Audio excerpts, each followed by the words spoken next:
Folks, we're at the part of the NBA season where every even little sliver of action deserves a reaction. There's really not much to go off of until the games start getting played. But we have some fun news. The NBA schedule has been dropped, and I find it fascinating because it's not because of like who plays who, because basically everyone plays everybody. When the NBA schedule drops, it gives us a hint of who the NBA wants to showcase properly that season. Because every year, each team gets a certain number of national TV games. And I find that very fascinating because national TV does a couple of things. It puts your team on a certain stage to where other fan bases, if they're not watching their team or if their team's not playing, they could tune in to the channels that they already have in their cable package versus having to pay for Clipper Vision. Oh, Clipper Vision doesn't exist anymore, but you know what I'm saying. It allows other fan bases to check in and be like, oh, what's going on with them? Now, the NBA is a league where this isn't all balanced, and it will never be balanced, and it never should be balanced. Some teams get a lot of national TV games, and some teams get really hidden. They get really hidden, and you might not even notice that they are there the entire season. So today I want to go through each team, the number of national TV games that they have, and if they deserve more, if they deserve less, or if it's just about the same. Before we continue this video, I just want to say thank you for watching and supporting this channel, and please subscribe to my main channel. We're trying to get to 150,000 subscribers by the end of the year. Let's do it. I know we can. Also, the best way to support me is to sign up for Nebula. Now, Nebula is a streaming service made by some of the best content creators in the business. You'll be able to get access to my long-form, highly researched, highly thought-out videos early, ad-free, and sponsor-free. If you sign up with the link in my description, you'll be able to get 50% off a yearly subscription to Nebula. Everyone wins. Thanks, y'all. So this is my part every year that I love. Lev Akabas, I hope I'm pronouncing that name correctly. They do a Sportico chart and they track how many national TV games have changed from season to season. So we're going to go through this chart and then we're going to tier list every team and see if they deserve more or they deserve less. All right. So first up, we're starting with the top four. We're going to go with the Philadelphia 76ers, San Antonio Spurs, Lakers, Knicks.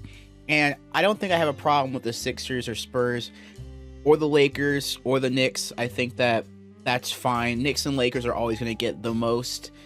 I do think, though, however, that the league is setting themselves up for potentially... There are two scenarios where this goes south. I know that there are, like... There's always scenarios for, like, injuries and whatnot, and then these games sometimes can get flexed off. I remember the Pistons were so bad when they have the 28-game losing streak that they flexed the game off of NBA TV. It was like the worst thing. So here's my thing here. I think the Philadelphia 76ers, they're going to be must-see TV no matter what. I do think that there are going to be potential scenarios where the Sixers are going to have national TV games where both LeBron and Joel Embiid don't play. Like Joel Embiid, I'm not counting on being available for all of these national television games. I'm saying all, but I'm gonna say most. I'm not counting on it. I'm not expecting it. But even with Braun, Jaylen Brown, and Tyrese Maxey, it totally makes sense. So I'm not really that mad at it. So again, I totally understand why the Philadelphia 76ers have 34. I totally understand why the Spurs do. The Lakers, the Knicks, I totally get all of those. I am surprised that the Thunder took a step back in terms of national and televised games because they were at 34 last year. Now it's gone to 30. I don't get where that comes from.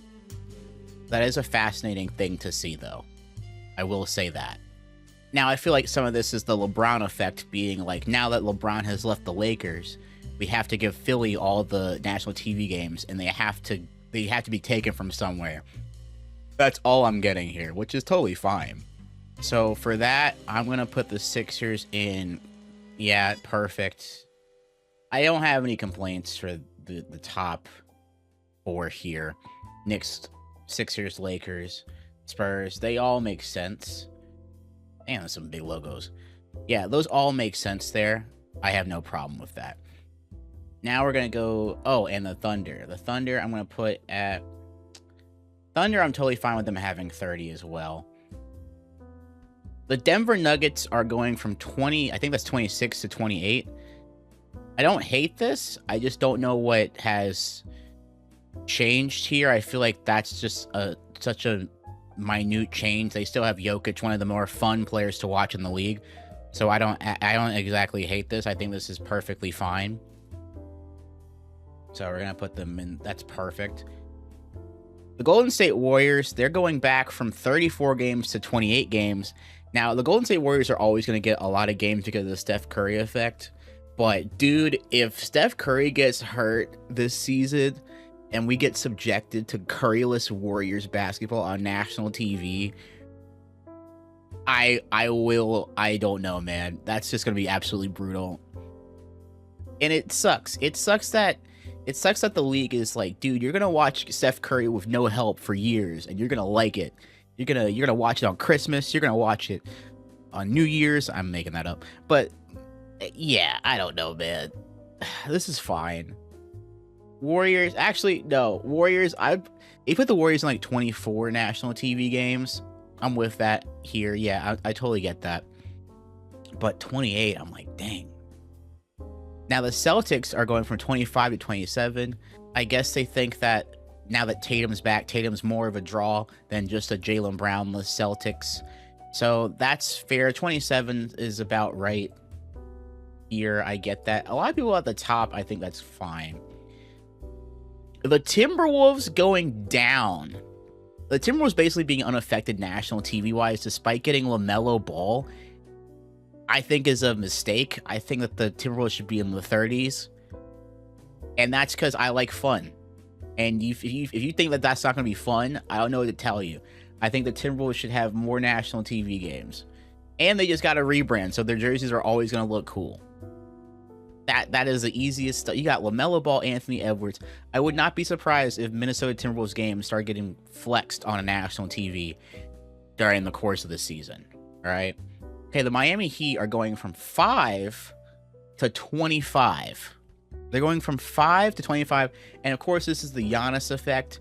I'm glad that it didn't immediately jump to the 30s because I don't know how good this team is. And honestly, you gave this team a Christmas Day game. That's fair and square. That's fine. I feel like 20 would have been too low. I feel like you would have been burying Giannis, but also it would be weird to put him in that 34, 30 tier. Yeah, I think it would be too early. So I think that's totally fine. Totally fine. Now, here's where it gets a little weird to me. I think that the Mavericks should be a little bit lower. I think that the Mavericks getting 21 national TV games. I know that it's Cooper Flag. I know that Kyrie Irving's coming back. I just don't think that these games are going to be fun. Again, having Cooper Flag in a national TV game because that was all the hype was good. I think that it should be less than 20 in my humble opinion. I think it should be less than 20.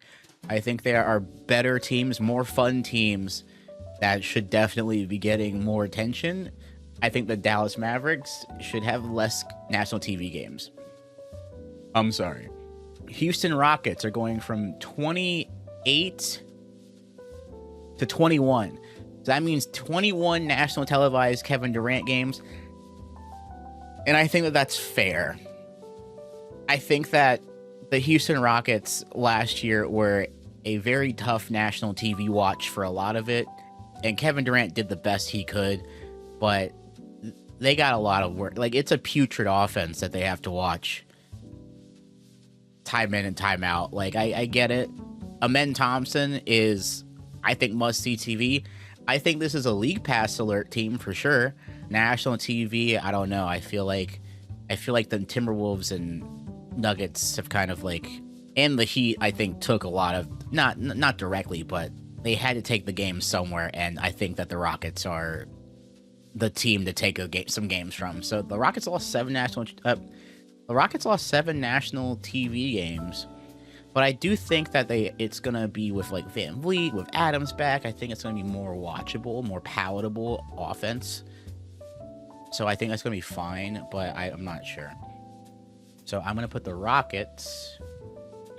21's fine. That's valid. I don't know. Dude, Şengün, watching Şengün when he was like a couple years back, that used to be like a fun, exciting thing. Now it's not. It's worn off a little bit. Detroit Pistons. Ooh, okay. I'm a Pistons fan, so I got to get that out the way. We've gone from 16 national TV games to 19. I don't hate this. I do think that we should have more national TV games than the Mavericks. I think that that's for sure. I feel like Cade Cunningham has done enough in these last 2 seasons, and the Pistons were a good story last year, won 60 games, and were a fun watch whenever they were on primetime. They were a fun watch whenever they were on primetime, except for a couple of playoff games, which we will not talk about, but I do honestly think that the Pistons should have more than the Mavericks. I feel like I personally would be rather watch more Cade Cunningham games than Cooper Flag games, but that's just me. It might be the Cooper plus Kyrie star power that's outbidding them a little bit. I think that the Pistons, I'm fine with them having 19 national TV games. I'm totally fine with that. I do think that they should have the same amount or more than the Mavericks. I'm sorry. I think it's just me. All right? Maybe it's just me. I don't know. But I don't expect the Pistons to have like 30 national TV games anytime soon. I'm not expecting that kind of leap. We probably have to prove it again.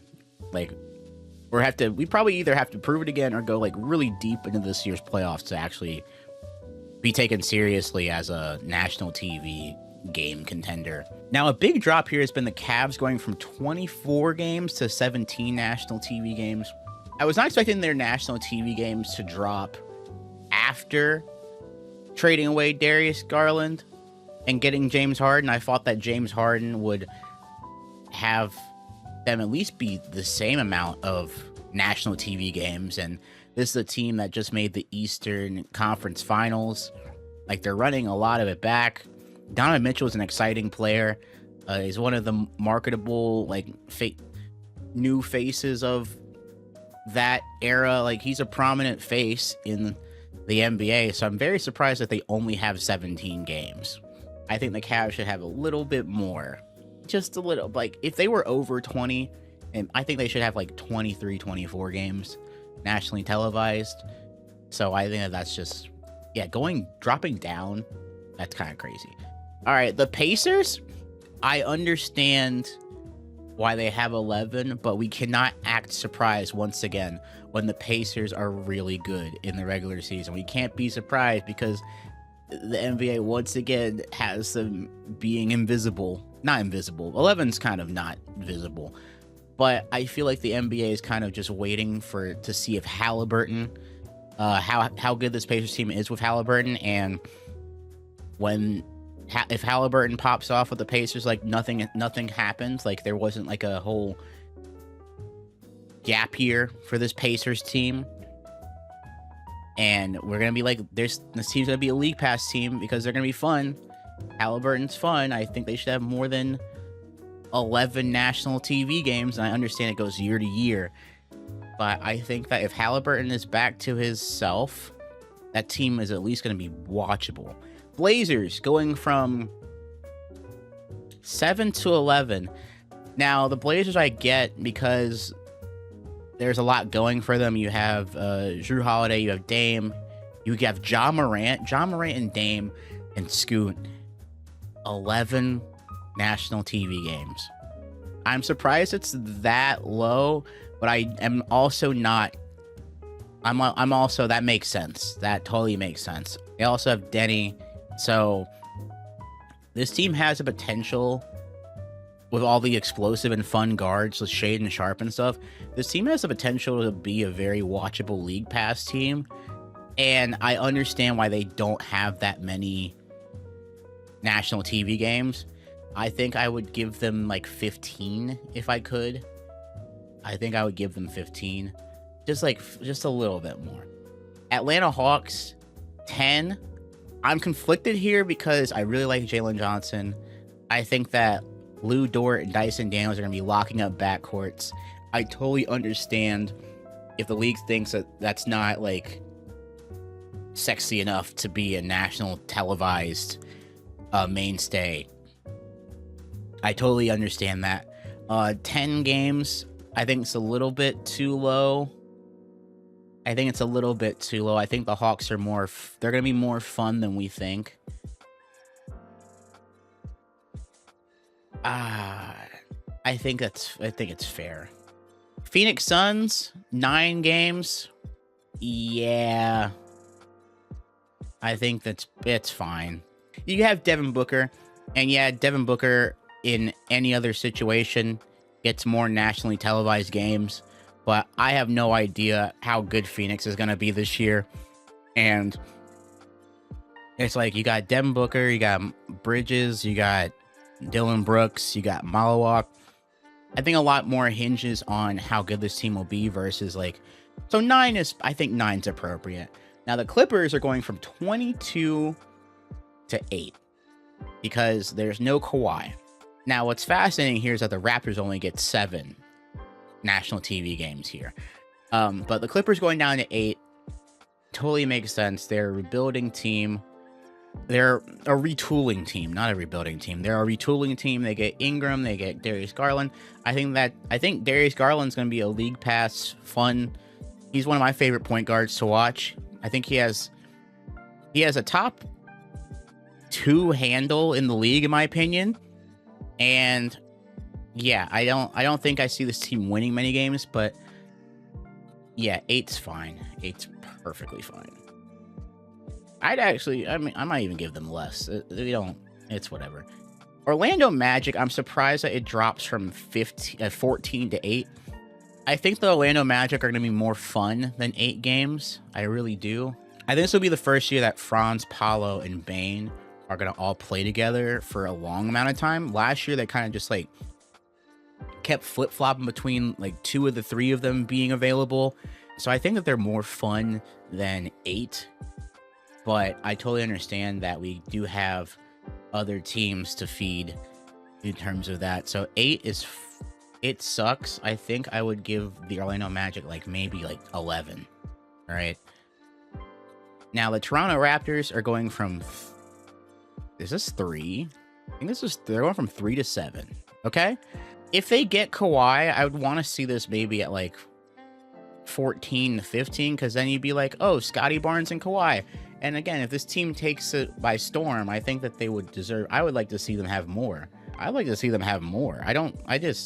think Scotty Barnes and Kawhi, that's gonna be a fun duo to watch. I'm excited about that. Charlotte Hornets, I don't know, man. Going from 3 to 6, yeah. I mean, a lot of the watchability and what made the Hornets fun was LaMelo Ball. But I am curious. I think that this team is still going to be fine. Oh, I think this team is still going to be fighting for a play-in spot when it's all said and done. So I'm fine with 6. Yeah, 6 is fine. Wizards 6. I buy this. I believe this too. I think that the Wizards getting 6. It's like they know that the Wizards team is going to be way more fun. My thing is that last year Cooper Flag had 23 national TV games. AJ DeBonsa will get 6. And I know that that's not the same thing where Cooper Flag, did Kyrie play at all last season? I don't think so. But dude, so I guess the hype around Cooper Flag is infinitely way more than the hype of DeBonsa and Peterson combined. Not to mention Cam Boozer only gets 2. Oh man, I don't like. This is another thing here. I know that this happens sometimes, and sometimes it doesn't happen. I don't like when the entire top of the rookie class doesn't get any visibility for their first couple of years or first year, right? Again, you had a draft class of Peterson, DeBonsa, and Boozer, and they get 14 nationally televised games combined. That makes me I understand that we want to have all the teams get as much. want to have the good teams and the big markets and whatnot. But it kind of sucks. So you're like, oh, you don't get that many times on the national TV stage, bro. That kind of, I don't like that. It always just makes me feel, it's always just weird to me, man. All right, we have the Utah Jazz. They're at 6. I'd give them more. I'd give both of them more. I'd give the Grizzlies more than 2. Like, you finally got Cam Boozer. Like, I think that I'd give them more. Milwaukee Bucks, 2. Give them less. I don't want to see them. I have no interest in seeing them on my screen this year. Same goes for Sacramento. Oh, actually, A-Cuff, 2 is fine. Pelicans, you know what? I think that the Pelicans have some fun players. However, them basically running back a 26-win team, I don't want you guys to be rewarded with more TV time. I need you guys to sit in timeout and think about what you've done. All right, Chicago Bulls. I think they should have more than 3. I think with Buzelis and Caleb Wilson, we're going to be regretting them only having 3 nationally televised games this year. I think it should be like 5. And then the Nets, less. I don't want to see them on my screen ever. That's 2 is too many. All right, we're going through this again. I think that, yeah, I think I wouldn't take any of these 4 are going to be, the NBA is going to revolve around these 4 for a little bit. Actually, I think the Celtics getting more games is going to be interesting, because now it's like the team got a little bit worse in theory, and now it's interesting. But I think that that's my tier list. I think that the Mavericks have too many games on national TV. But yeah, those are my thoughts. Thank you guys for watching the end of the video. I appreciate you guys. Feel free to like, comment, subscribe, and I'll see you guys next time. Bye. As a longtime content creator, I consider myself a student of the game. I love nerding out and being constantly entertained and inspired by some of the best creators and projects in the space. It doesn't matter the genre. For example, one of my favorite sports creators, Mapify, has a series called Beyond the Bleachers. They break down the correlation between the geography and impact of stadium locations all around the world. Episode 1 compares European football stadiums to American football stadiums. Episode 2 examines the size and age of stadiums between Europe and North America, while Episode 3 explores the diverse cultures that stadiums foster. It's a riveting commentary that answers a lot of questions I had about stadium location choices and how it subliminally affects us as fans. Beyond the Bleachers is a show original to Nebula, the creator-owned streaming service that I am very proud to be a part of. It is the home of incredible content from some of the best creators in the world, and is the sponsor of this video.